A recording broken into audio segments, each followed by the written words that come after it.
누구든지 살아가면서 걱정거리를 갖고 사는 것은 다 당연한 것일 것입니다.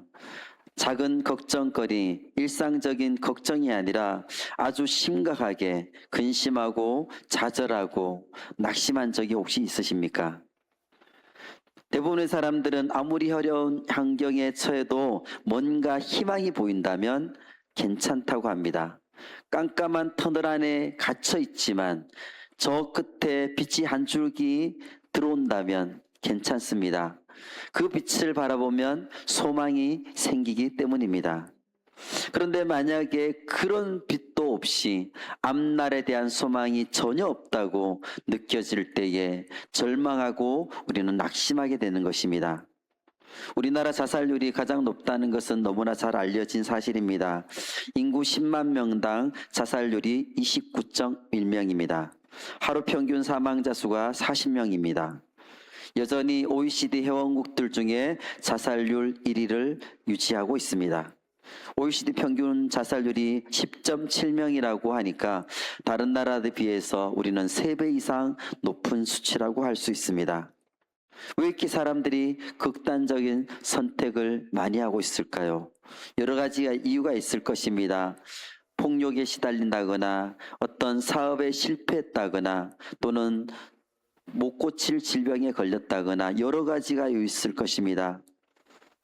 그런 정도로 아주 극단적 선택은 아니지만 우리를 불행하게 만드는 문제들 때문에 우리가 침체되고 낙심하고 좌절하는 경우들이 우리들의 삶 가운데 있습니다. 우리는 특별히 예수님을 믿는 그리스도인들입니다. 주님 주신 약속을 신뢰하며 앞을 보고 나아가고 있습니다. 그런데 앞으로 계속 나아가는데 뭔가 상황이 전혀 개선될 기미가 안 보입니다. 계속해서 어려워집니다. 앞길이 보이지가 않습니다. 절망하게 됩니다. 말씀을 내가 이렇게 꼭 붙들고 사는데 왜 여전히 상황이 답답하고 미래가 보이지 않을까요? 열심히 신앙생활을 한다고 하는데 주님을 의지하는데 왜 이렇게 자꾸 길이 자꾸 막히는 것일까요? 그렇게 되면 마음에 의심이 생깁니다. 좌절감이 듭니다. 두려움까지도 생기게 됩니다. 이러다 이렇게 살다가 내 인생이 실패하는 것은 아닐까? 내 인생은 꽃도 한번 못 피우고 지는 것이 아닐까? 청년들은 이렇게까지 생각하기도 합니다. 아브라함의 경우가 바로 그렇다고 알 수가 있습니다. 아브라함이 믿음의 조상이라고 불려지지만 그는 잘 뻗은 길처럼 아주 탄탄대로를 걸어간 것은 절대 아닙니다. 우리들 삶도 마찬가지이죠. 창세기 12장에서 보면 아브라함이 기근 때문에 이 약속의 땅 가나안을 떠나서 애굽에 내려갔습니다. 거기서 아내를 빼앗길 수 있는 그 위기 가운데 처하게 됐습니다. 그럴 때 하나님께서 개입해 주셔가지고 무사히 애굽에서 나오게 됩니다. 그때 나올 때에 많은 재산과 종들을 얻어가지고 가나안에 돌아오게 된 것입니다. 그 후에 재산이 많아지고 난 다음에 조카 롯과 헤어지게 됩니다. 롯은 점점 이동해서 소돔 성으로 들어가서 살게 됩니다. 그리고 지도자의 위치까지 올라가게 됩니다. 그런데 14장에서 보면 당시 이 근동 지방의 패권자였던 엘람왕 그돌라오멜이 자기를 배신했던 소돔과 고모라 왕을 응징하려고 쳐들어왔습니다. 그러면서 노략질을 하고 사람들을 포로로 잡아가는 일이 발생하게 됐습니다. 이때에 아브라함의 조카인 롯도 잡혀가게 된 것입니다. 그 소식을 아브라함이 들었습니다. 가만히 있을 수가 없죠. 자기가 집에서 훈련하였던 318명에 되는 종 같은 그 군사들을 데리고 쫓아가서 그돌라오멜 그 연합군을 물리치고 조카 롯과 같이 붙잡혔던 소돔상의 많은 사람들을 다 찾아오게 되는 것입니다. 이 일이 있은 다음에 아브라함은 더 이상 이 가나안 지역의 방랑자나 이방인의 신세가 아니라 가나안 사람들의 영웅이 되었습니다. 누구도 함부로 아브라함을 넘볼 수가 없습니다. 아주 강력한 인물로 떠오르게 된 것입니다. 남들이 봤을 때는 겉으로 보면 너무나 강한 군사를 가지고 있습니다. 물질적으로 엄청난 부를 소유하고 있습니다. 그래서 아무것도 부족한 것이 없는 것처럼 아브라함을 봤을 것입니다. 그렇지만 아브라함의 마음속에는 크나큰 고민이 두 가지가 있었습니다. 하나는 아들이 없다는 것입니다. 자기의 대를 이을 후사가 없다는 것입니다. 또 하나는 이렇게 내가 재산이 많은데 가나안 땅에 내 땅 한 평도 없다는 것입니다. 주님이 부르셔서 지금 이 가나안 땅까지 왔습니다. 주님의 약속만을 붙들고 믿음으로 살아왔습니다. 그렇지만 상황은 여전히 변하지 않습니다. 바로 이런 것들이 우리가 생각하는 고민하고 똑같다고 할 수가 있습니다. 믿음으로 살아갑니다. 약속을 붙잡고 살아갑니다. 말씀을 붙들고 살아가고 있습니다. 그런데 상황은 전혀 나아지지 않고 있습니다. 이럴 때 어떻게 해야 될까요? 오늘 말씀을 통해서 우리에게 하시는 하나님의 말씀을 듣는 귀가 우리에게 열려지는 시간이 되어지기를 주님의 이름으로 축복합니다. 아멘. 우리가 아무리 하나님을 붙들고 믿음으로 나아간다고 해도 삶의 문제가 해결되지 않을 때에 하나님께서는 우리에게 무엇을 말씀하고 계실까요? 첫째, 다 같이 읽겠습니다. 우리의 상황을 보시고 가장 필요한 말씀을 주십니다. 하나님은 우리의 상황을 다 보고 계십니다. 우리 상황을 보시면서 우리에게 가장 알맞은 말씀, 나에게 가장 필요한 말씀을 그때에 해 주신다는 것입니다. 1절 말씀을 같이 읽겠습니다. 이후에 여호와의 말씀이 환상 중에 아브라함에게 임하여 이르시되 아브라함아 두려워하지 말라. 나는 내 방패요 너의 지극히 큰 상급이니라. 이 구절을 보면서 두려워하지 말라고 하십니다. 그러니까 반대로 얘기하면 아브라함이 지금 너무나 두려워하고 있다는 얘기입니다. 이후에 아브라함이 자기 용사들을 데리고 가서 그돌라오멜과 그 연합군을 격파하고 얼마 되지 않은 때를 얘기하고 있습니다. 그때 하나님은 다시 아브라함에게 환상 중에 나타나서 말씀하고 계십니다. 아브라함아 두려워하지 말라.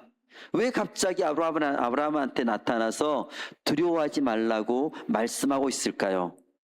왜냐하면 지금 아브라함한테는 이 말씀이 가장 필요한 말씀이기 때문입니다. 사실 이 말씀이 있기 전에 아브라함은 나름대로 뭔가 결정을 내렸습니다. 아무리 하나님을 내가 믿고 따른다고 하지만 지금 상황이 바뀐 것이 없다.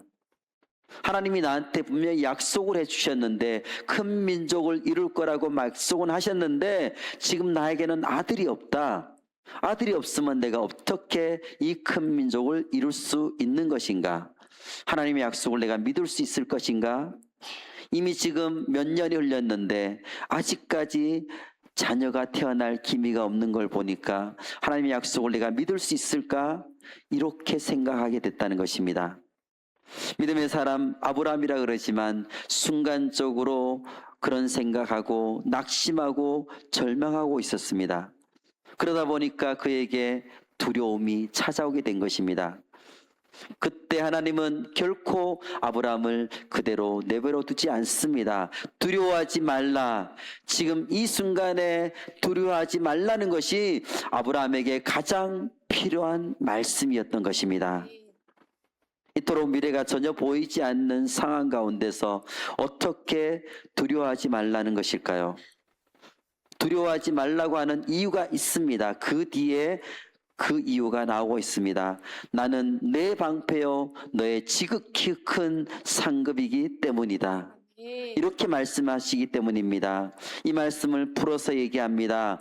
나는 너의 방패로서 어느 누구에게서든 너를 지켜줄 것이다.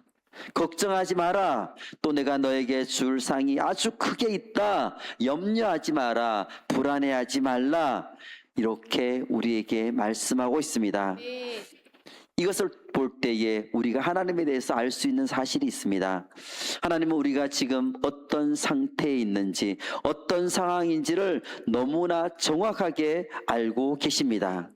하나님이 지금 나의 상황을 결코 모르시는 것이 아닙니다. 정확하게 나의 상황을 알고 계십니다. 그런데도 왜 내가 원하는 것 주시지 않고 내가 가고자 하는 길 왜 계속 막혀 있을까요? 왜 그럴까요? 하나님은 나를 사랑하시기 때문입니다.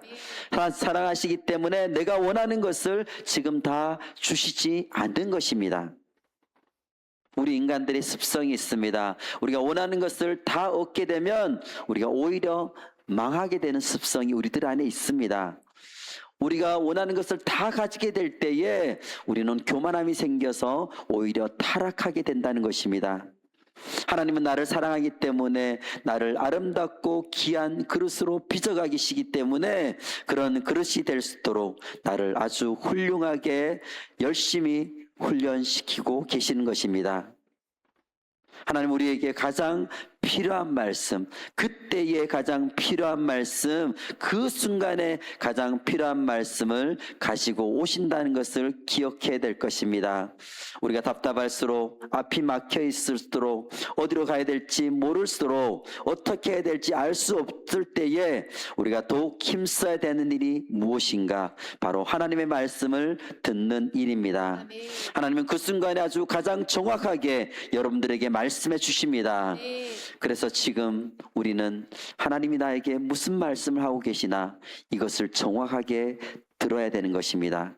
하나님이 지금 나에게 정확하게 필요한 말씀을 해주고 계십니다. 그런데 문제는 무엇이냐? 우리가 그 말씀을 들으려고 하지 않는다는 것입니다. 다른 것을 멈추고 가만히 들어보시기를 바랍니다. 분명히 하나님의 음성이 들리고 하나님이 인도하는 그 손길이 보이게 되는 것입니다. 두려움에 떨고 있는 아브라함에게 하나님께서는 가장 알맞은, 아브라함에게 가장 필요한 말씀을 지금 해주고 계십니다. 우리들이 너무나 답답해할 때에, 막혔을 때에, 두려운 순간에 나에게 가장 알맞은 말씀으로 우리에게 들려주시는 주님의 음성에 우리 모두 다 귀 기울여야 될 것입니다. 할렐루야, 아멘. 이제 아브라함은 하나님으로부터 다시 한번 놀라운 약속의 말씀을 들었습니다. 그렇다면 아브라함은 그 약속의 말씀을 들으니까 하나님께 감사해야 될 것 같죠. 그렇지만 아브라함은 그러지 않고 오히려 더 항의를 하고 있습니다. 2절 3절 말씀 같이 읽겠습니다. 아브라함이 이르되 주 여호와여 무엇을 내게 주시려 하나이까? 나는 자식이 없사오니 나의 상속자는 이 다메섹 사람 엘리에셀이니이다. 아브라함이 또 이르되 주께서 내게 씨를 주지 아니하셨으니 내 집에서 길린 자가 내 상속자가 될 것이니이다. 이 말이 무슨 뜻입니까? 주님께서 저에게 무엇을 주시렵니까? 저에겐 지금 자식이 없습니다. 저의 재산을 상속받을 자식이 없습니다. 그래서 저는 그 다음 순위에 있는 나의 종인 엘리에셀 그에게 이것을 물려주러 갑니다. 이제 그가 저의 상속자가 될 것입니다. 아브라함에게 지금 가장 답답한 일이 무엇이냐? 그의 후손이 없다는 것이죠. 그의 믿음을 이어갈, 그의 재산을 분배받을 자신의 아들 후사가 없다는 것입니다. 그의 믿음을 이어갈 아들이 없다는 것, 이것이 가장 아브라함한테는 답답한 일입니다. 아무리 재산이 많다고 하더라도, 하나님의 약속이 엄청나게 있다 하더라도 주님이 자신의 방패와 자신의 큰 상급이 되어주겠다고 아무리 약속을 하더라도 그 약속을 이루어질 통로가 되는 아들이 없다면 아무런 소용이 없다는 것입니다. 하나님이 약속해 주신 대로 큰 민족을 이루어 주시기 위해서 저에게 아들이 있어야 됩니다. 그 아들이 있어야 또 자녀가 생기고 후손이 나오고 그래야 큰 민족을 이룰 것이 아닙니까? 그렇지만 지금 자녀가 생길 기미가 전혀 없습니다. 육신적으로 자녀를 생산할 나이가 지금 가능성이 점점 희박해지고 있습니다. 하나님이 아브라함을 불렀을 때가, 약속을 주셨을 때가 75세입니다. 그런데 지금 10년이 지났습니다. 85세가 되었습니다. 우리의 생각으로는 도저히 임신 가능성이 없습니다. 게다가 동서남북을 보라고 하면서 이 땅을 너에게 주겠다고 말씀하셨는데, 그렇게 말씀하신 지 10년이 지났는데 아직까지 땅 한 평도 없습니다. 아무리 우리가 하나님을 믿는다고 하지만 말씀을 정말 믿지 못해서 불안을 느끼게 되고, 불안이 오면 또 더불어 찾아오는 것이 두려움이 딸려오게 되는 것입니다. 그 두려움에 사로잡히면 우리가 믿음이 아니라 인간적인 생각으로 자꾸 머리를 굴리게 되는 것입니다. 두려우니까, 불안하니까 자꾸 머리를 굴리면서 나를 도와줄 사람이 누가 있을까? 내가 어디를 가면 도움을 받을 수 있을까? 이렇게 자꾸 찾아다니게 되는 것입니다. 아브라함도 마찬가지였습니다. 지금은 양자라도 데려와서 하나님의 약속을 이어야 되겠다. 하나님이 나한테 약속해 줬는데 지금 전혀 약속을 지킬 기미가 하나도 안 보인다. 그러니까 나는 이제 나의 종인 엘리에셀을 나의 상속자로 삼겠다. 이렇게 말씀하고 있습니다. 우리가 생각하는 믿음의 조상 아브라함의 모습으로는 너무나 부족한 모습입니다. 그렇지만 지금 이때의 상황을, 아브라함의 상황을 봤을 때에 아브라함의 상황은 지금 그럴 만한 정도로 우리가 이해가 될 만한 상황입니다. 너무나 안 된 삶이라고 할 수 있습니다.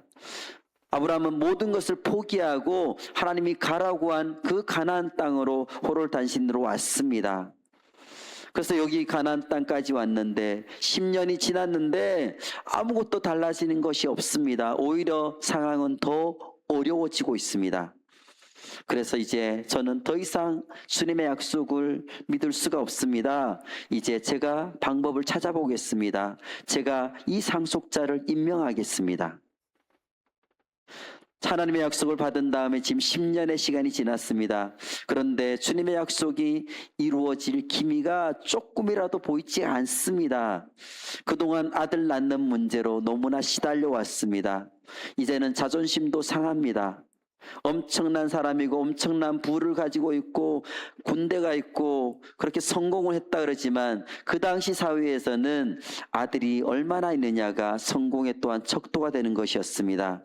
그러니까 지금 아브라함한테는 다른 것들이 많지만 아들이 하나도 없습니다. 너무나 자존심이 상합니다.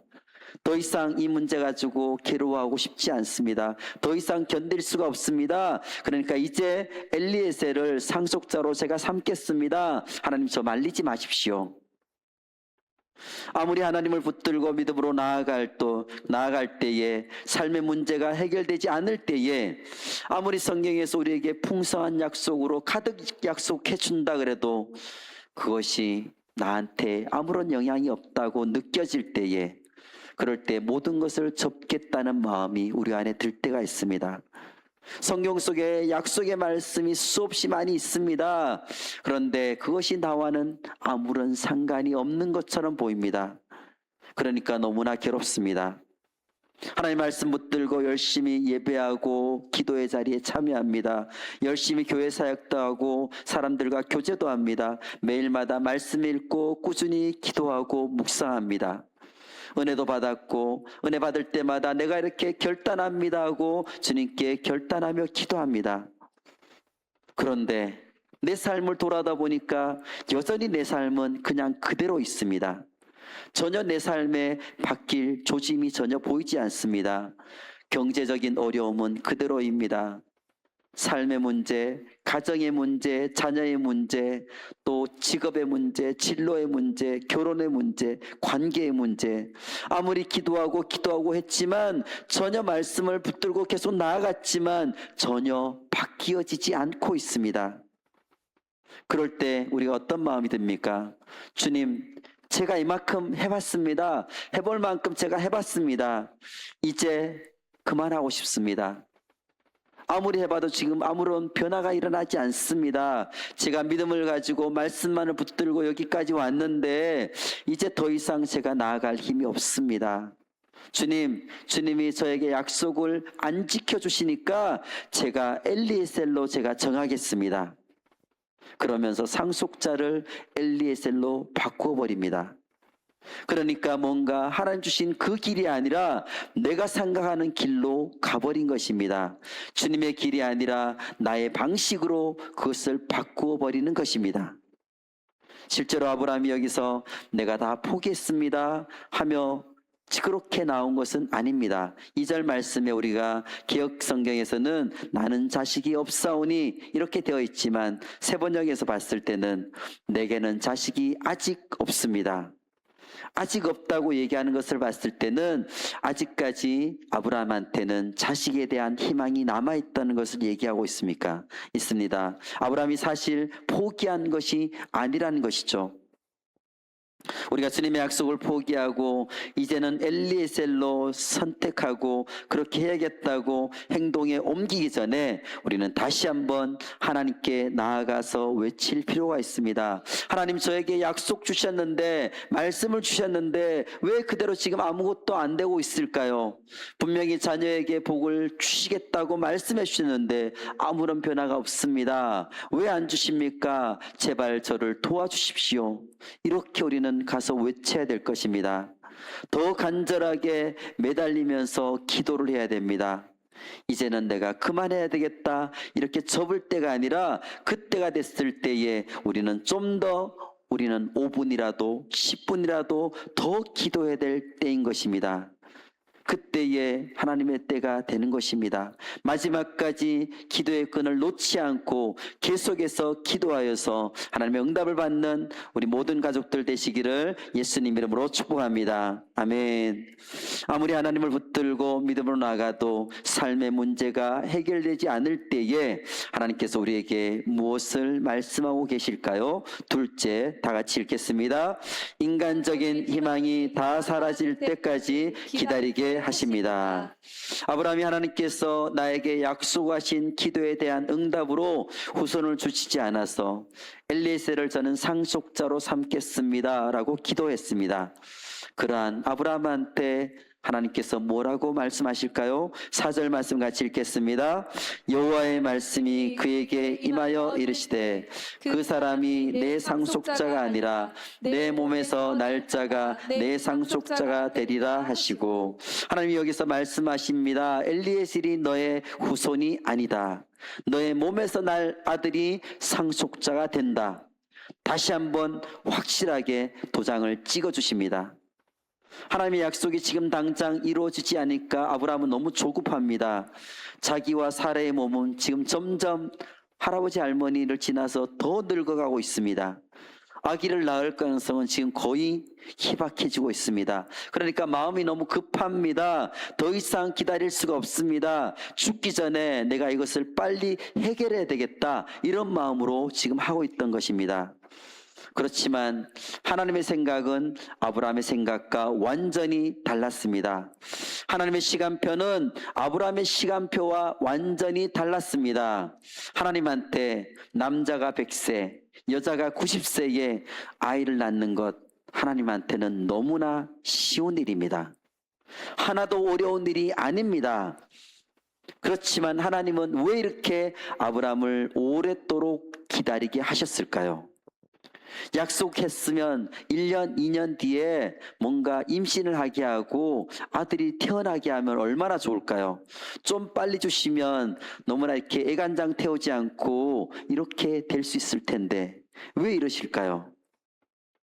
말씀 우리가 읽을 때에 우리가 놀라는 것이 뭐냐면, 하나님은 정말로 불가능한 상황이 될 때까지 우리를 기다리게 해줄 때가 너무나 많다는 것입니다. 항상 그러는 것이 아닙니다. 어떨 때는 말씀하시면 우리가 기도하면 즉각 응답해 주기도 합니다. 그렇지만 하나님이 귀하게 쓰는 사람한테는 불가능한 상황이 될 때까지 그를 기다리게 하는 경우들을 볼 수가 있습니다. 요한복음에서 나사로가 죽은 사건이 대표적입니다. 나사로가 병들었다는 얘기를 예수님이 전해 들었습니다. 예수님이 너무나 사랑한 나사로였습니다. 내가 즉시 고쳐주겠다 하고 바로 갔으면 얼마나 좋겠습니까? 나사로가 병들어서 지금 죽게 되는 그것을 들었지만 일부러 이틀 동안을 더 지체했습니다. 나사로가 죽고 난 다음에 예수님은 가셨습니다. 나사로가 죽었기 때문에 인간적인 희망은 없습니다. 나사로가 살 소망은 전혀 없습니다. 불가능한 상황이 되었을 때에 그때에 예수님은 그곳을 가십니다.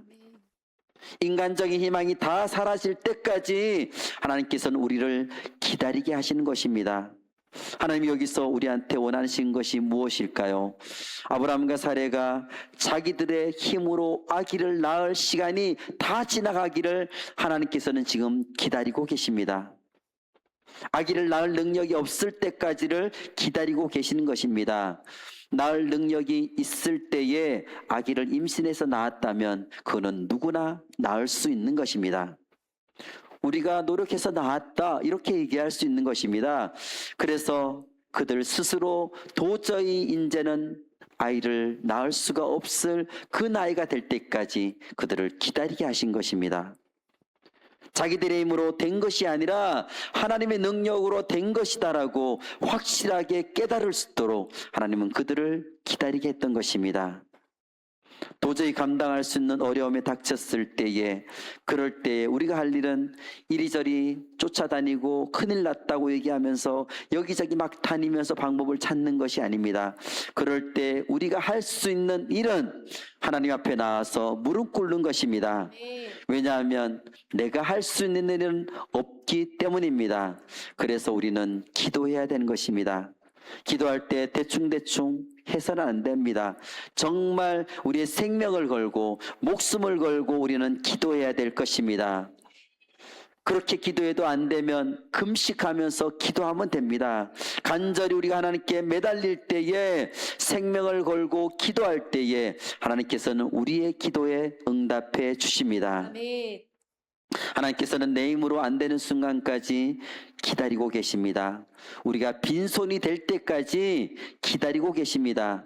우리의 인간적인 희망이 다 사라질 때까지 주님은 우리를 기다리고 계십니다. 이 일을 내 힘으로 하지 않았다고 고백하는 그 순간까지 우리를 몰고 가시는 것입니다. 우리의 인간적인 희망이 다 사라지며 하나님께서 이 일을 하셨습니다. 이렇게 믿음으로 고백하는 순간까지 우리를 기다리고 계십니다. 우리는 끝까지 하나님만을 바라보며 나아가시는 우리 모든 베델 가족들 되시기를 예수님 이름으로 축복합니다. 아멘. 아무리 하나님을 붙들고 믿음으로 나아가도 삶의 문제가 해결되지 않을 때에 하나님께서는 우리에게 무엇을 말씀하고 계실까요? 세 번째, 다 같이 읽겠습니다. 그 문제에서 나와서 하늘을 바라보며 주님의 약속을 기억해야 합니다. 우리가 그 문제에 갇혀 있으면 해결되지 않습니다. 그 문제에 갇혀 있으면 문제밖에 보이지 않습니다. 그래서 하나님은 그 문제에서 우리를 끄집어내십니다. 그래서 하늘을 바라보라고 하십니다. 하늘을 바라보며 주님 주신 약속을 다시 생각나게 해주십니다. 5절 말씀을 같이 읽겠습니다. 그를 이끌고 밖으로 나가 이르시되 하늘을 우러러 무뼈를 셀 수 있나 보라. 또 그에게 이르시되 내 자손이 이와 같으리라. 이제 하나님은 아브라함이 자기 힘을 다 빼고 하나님께 온전히 하나님만을 의지하기를 그런 방법을 배우기를 원하십니다. 그래서 이제 아브라함을 밖으로 데리고 나가서 엄청난 수의 별들을 보여주고 있습니다. 아브라함은 아들이 없다는 사실 때문에 그동안 너무나 답답하고 괴로운 날을 보내고 있었습니다. 그래서 이제는 더 이상 내가 못 견디겠다. 도저히 이 약속을 내가 기다릴 수가 없다. 이제 그만하겠다고 선언하는 데까지 이뤘던 것입니다. 상속자 문제에다가 문제에 계속 집착하다 보니까 다른 것이 보이지가 않습니다. 오직 아들만 보이고 또 하나님 주신 그 땅, 땅 이거밖에 보이지 않는 것입니다. 그래서 이때 하나님은 야, 너 그것밖에 안 되냐? 네가 믿음의 조상이라 그러면서 네가 수준이 그것밖에 안 되냐 하고 야단치지 않습니다. 오히려 아브라함을 격려하기 위해서 그를 데리고 밖으로 데리고 나갑니다. 그래서 눈을 들어서 하늘의 별들을 보라고 하십니다. 이전에 아브라함한테 하나님께서 어떻게 말씀하셨습니까? 아브라함에게 땅을 보라고 말씀하셨습니다. 창세기 13장 14절에서 17절 말씀입니다. 롯이 아브라함을 떠난 후에 여호와께서 아브라함에게 이르시되 너는 눈을 들어 너 있는 곳에서 북쪽과 남쪽 그리고 동쪽과 서쪽을 바라보라. 보이는 땅을 내가 너와 내 자손에게 주리니 영원히 이르리라. 내가 내 자손의 땅에 티끌 같게 하리니 사람이 땅의 티끌을 능히 셀 수 있을진데 내 자손도 세리라. 너는 일어나 그 땅을 종과 횡으로 두루 다녀보라. 내가 그것을 내게 주리라. 아멘. 13장에서 아브라함에게 눈을 들어서 동서남북을 보라고 하셨습니다. 그 광활한 땅을 보면서 이 땅에 티끌을 셀 수가 있냐? 우리가 그 티끌을 셀 수가 없죠. 너무나 많죠. 이렇게 너의 자손이 많아질 것이다라고 약속해 주셨습니다. 땅을 보라고 말씀하셨습니다. 그런데 이제 15장에 와서는 어떻게 말씀하십니까? 눈을 들어서 셀 수 없이 많은 별들을 보라고 말씀하고 있습니다. 저렇게 셀 수 없을 정도로 수많은 별들처럼 너의 자손이 셀 수 없을 정도로 많아질 것이라고 확인해 주고 있는 것입니다. 지금 나를 올가매고 있는 문제들, 나를 괴롭게 하는 문제가 있을 때에 그것만 계속 우리가 생각하면, 계속 그것만 묵상한다면 우리한테 다른 것이 보이지 않습니다. 전혀 해결책도 보이지 않습니다. 오히려 그 문제 속에 계속해서 빠지게 됩니다. 그때 하나님은 아브라함을 그 문제 속에서 끄집어내십니다. 밖으로 데리고 나가십니다. 그 문제에서 나와서 하늘을 바라봐야 될 것입니다. 하늘을 보면서 주님의 약속을 기억해야 하는 것입니다. 매일 교회에서 근무하다 보니까 새벽부터 밤까지 교회에서 계속 있다 보니까 거기서 교회에서 제가 있으면서 생긴 습관이 있습니다. 제가 사랑하는 상초와 식물들 하루에도 두세 번씩 이렇게 돌아보는 것입니다.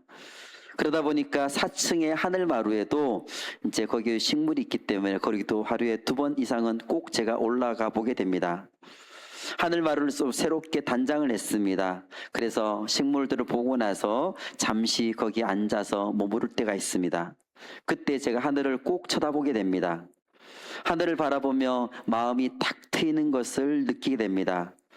하늘마루에서 이렇게 저녁 때가 됐을 때에 노을이 지는 모습은 있는데 거기가 딱 십자가, 우리 교회 십자가와 노을이 이렇게 같이 보이게 되는 곳입니다. 그래서 십자가와 노을이 어우러지는 그 모습을 보니까 주님이 우리를 사랑하시는구나, 또 주님이 우리에게 이렇게 아름다움을 보여주시는구나, 그래서 그것이 어우러져 있는 그 모습을 한참 동안 바라보게 됩니다.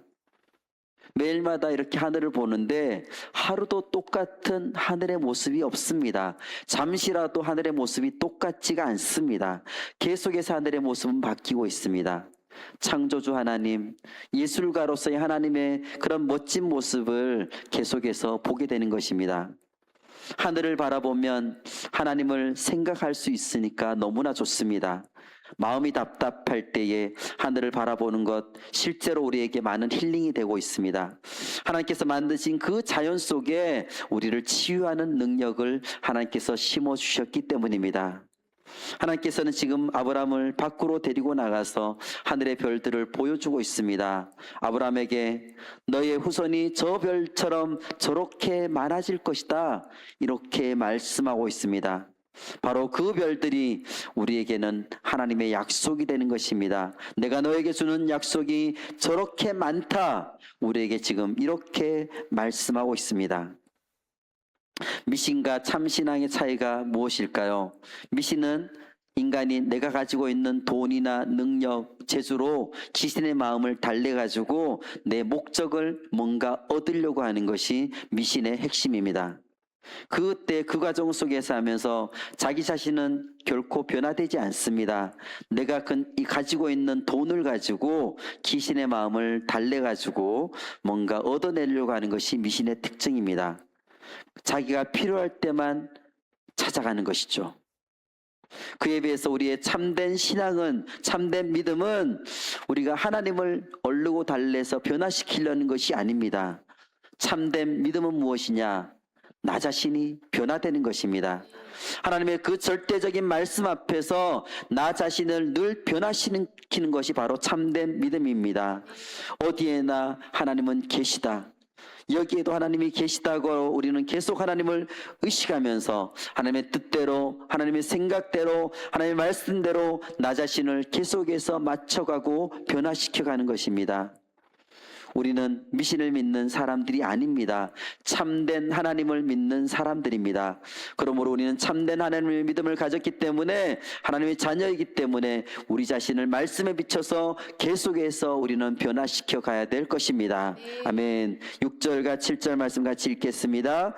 아브라함이 여호와를 믿으니 여호와께서 이를 그의 의로 여기시고 또 그에게 이르시되 나는 이 땅을 내게 주어 소유를 삼게 하려고 너를 갈대아인의 우르에서 이끌어낸 여호와니라. 아멘. 하나님께서 셀 수 없이 많은 별들을 보여주시니까 아브라함은 주님을 믿었습니다. 분명히 아브라함이 믿음을 완전히 포기한 것이 아니었습니다. 아브라함의 믿음에 대해서 사도 바울이 로마서에서 이렇게 설명하고 있습니다. 로마서 4장 18절에서 22절 말씀입니다.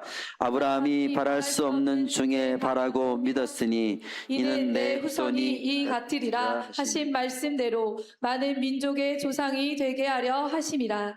그가 100세나 되어 자기 몸이 죽은 것 같고 사라의 태가 죽은 것 같음을 알고도 믿음이 약하여지지 아니하고 믿음이 없어 하나님의 약속을 의심하지 않고 믿음으로 견고하여져서 하나님께 영광을 돌리니. 아멘. 이 말씀이 창세기 15장 6절에 있는 이 아브라함의 모습에 대해서 바울이 풀어서 쓴 것입니다.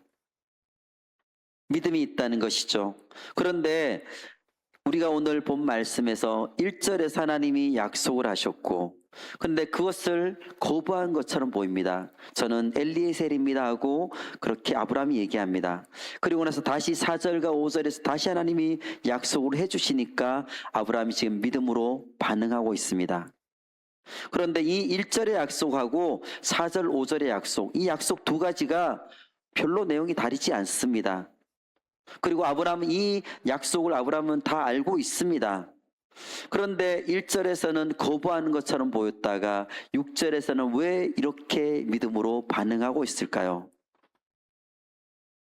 이제 자기의 힘으로, 나의 육신으로 뭔가 이것을 약속을 이루려고 하는 것이 아니라 이제 나는 내 육신을 접어두고 하나님만을 전적으로 의지해야 되겠다, 이런 마음이 아브라함에게 든 것입니다.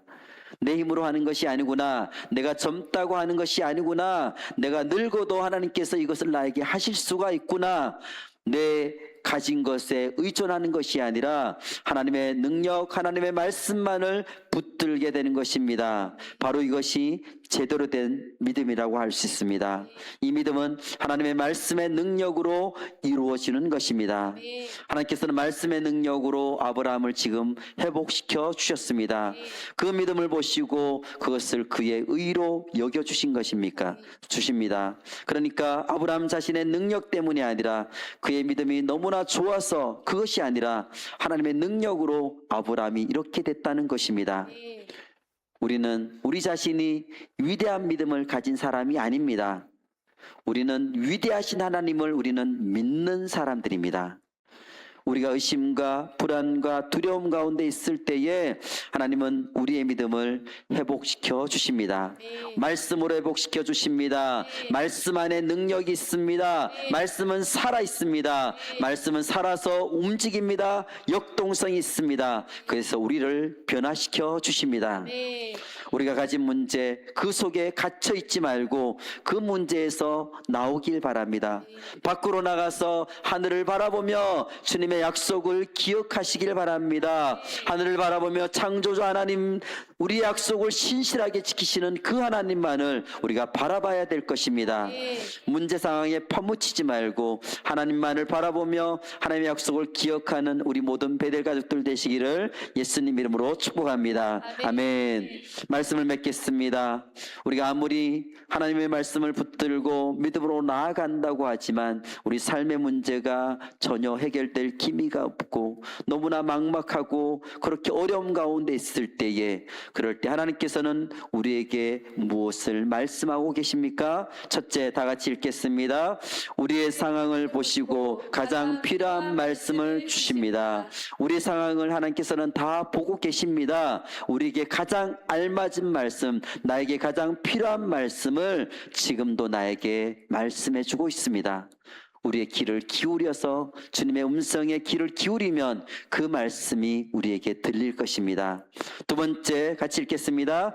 인간적인 희망이 다 사라질 때까지 기다리게 하십니다. 때로는 우리가 할 수 있는 희망이 완전히 사라질 때까지, 죽음에 이를 때까지 완전히 나의 희망이 없다고 여겨지는 그 순간까지 나를 몰고 가십니다. 왜냐하면 이것을 하나님이 하셨다고 우리가 믿음으로 고백하기를 하나님께서는 원하시는 것입니다. 내 힘으로 한 것이 없습니다. 절대적으로 불가능한 것이기 때문에 하나님만이 이것을 이루셨습니다 하고 우리가 믿음으로 고백하는 순간을 하나님은 기다리고 계십니다. 셋째, 같이 읽겠습니다. 그 문제에서 나와서 하늘을 바라보며 주님의 약속을 기억해야 합니다. 우리는 문제가 너무나 클 때에 그 문제밖에 안 보입니다. 그 문제가 내 삶을 온통 다 뒤집어 쓰고 있습니다. 그 속에 갇혀 있습니다. 문제에서 헤어나오지 못합니다. 문제를 생각하면 또 그 문제가 해결되면 좋겠지만 우리는 문제를 생각할수록 문제가 더 커져 보입니다. 그 문제 속에 더 갇혀버립니다. 그래서 우리는 그 문제에서 나와야 되는 것입니다. 그 문제에서 나와서 밖으로 나와서 하늘을 바라보며 하나님을 생각해야 되는 것입니다. 우리 신실하신 하나님, 우리 약속을 들어주시는 그 하나님을 우리는 기억해야 될 것입니다. 네. 믿음이란 무엇입니까? 하나님이 주시는 것을 받는 것이 믿음입니다. 내가 뭘 만들어서 열심히 노력해서 뭔가 일구어서 이뤄내는 것이 믿음이 아닙니다. 하나님이 주실 때 받는 것이 바로 믿음인 것입니다.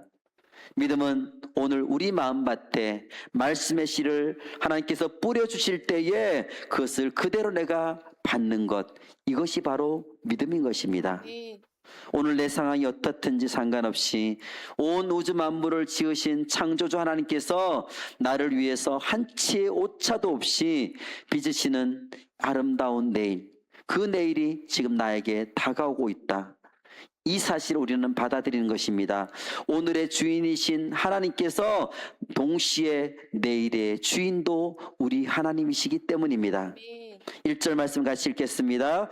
이후에 여호와의 말씀이 환상 중에 아브라함에게 임하여 이르시되 아브라함아 두려워하지 말라. 나는 내 방패요 너의 지극히 큰 상급이니라. 우리의 상할 모든 것을 아시는 주님께서 우리에게 지금 두려워하지 말라 이렇게 말씀하고 계십니다. 모든 것을 아시는 주님의 말씀에 귀 기울이시기를 바랍니다. 오래전에 아브라함에게 말씀하셨던 그 하나님은 오늘 우리에게도 이렇게 말씀하고 있습니다. 내 아들아 내 딸아 두려워 말라. 나는 너의 방패요 너의 지극히 큰 상급이니라. 다 같이 한번 읽겠습니다. 시작. 내 아들아 내 딸아 너는 말라. 나는 너의 방패요 너의 지극히 큰 상급이니라. 아멘. 우리가 가진 문제가 아무리 크다고 하더라도 하나님 봤을 때는 아무것도 아닌 것입니다. 문제에 갇혀있지 말고 나가서 하늘을 바라보십시오. 신실하신 하나님의 말씀, 하나님의 약속만을 붙드시기를 바랍니다.